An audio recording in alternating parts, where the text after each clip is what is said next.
Your storm station forecast with Chief Meteorologist Josh Eaches. All right, this is Tropical Depression 9, the system we've been keeping an eye on in the tropics this week that held those funky model forecasts that showed possibilities for Texas, Louisiana, essentially the entire Gulf Coast. We are expecting this to become eventually Tropical Storm Ian, maybe this evening. That's right, Ian, the H name. Afternoon, developed just off the African coast and will be a short-lived tropical storm that's gone by early next week. So yeah, this is the future Ian right here in the forecast models. Now that there is a center of circulation for them to lock onto, and we're going to start getting Hurricane Hunter data, a much more confident track, and that does have it passing over western Cuba and eventually targeting Florida's western coast, perhaps as far west as the Big Bend area or even the Panhandle. A little bit too early to even rule that out. You can see it in the National Hurricane Center forecast. Do have it strengthening kind of gradually into Cuba as a hurricane,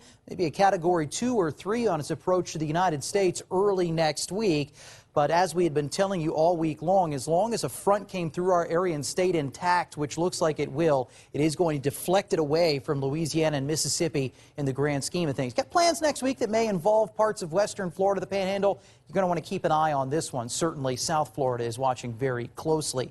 Elsewhere in the basin, still have Hurricane Fiona looking a bit more disheveled than it did this time yesterday as it's racing into cooler waters into the north out of the tropical zones you would expect typically. And this will move across Nova Scotia, Newfoundland tonight and into the Labrador Sea as a powerful non-tropical low, but still bringing hurricane force winds and significant swells to those sections. Look at this.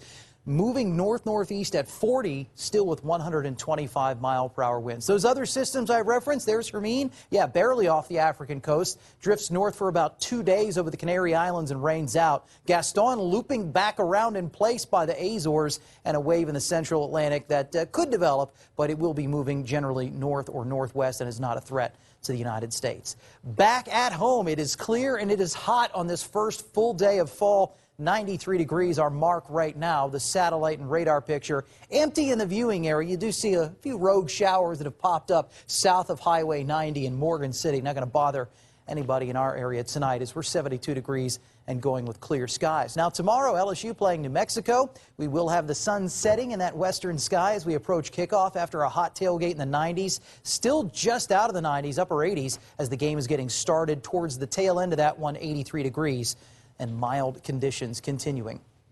Now on to Futurecast, taking us through that Saturday. You'll notice in the afternoon hours we're looking mainly sunny. The model wants to spit out a shower. I could buy it in the coast or southwestern Louisiana, likely not much farther inland than that. And then into Sunday, our best, and we'll put that in air quotes, best chance for a shower this week. As the front approaches from the northwest, we could see 1 or 2 popping in the afternoon and evening hours. And that front's on top of us and sliding through as we move into Monday. It will be a little slow of transition from the dry to the more comfortable air mass.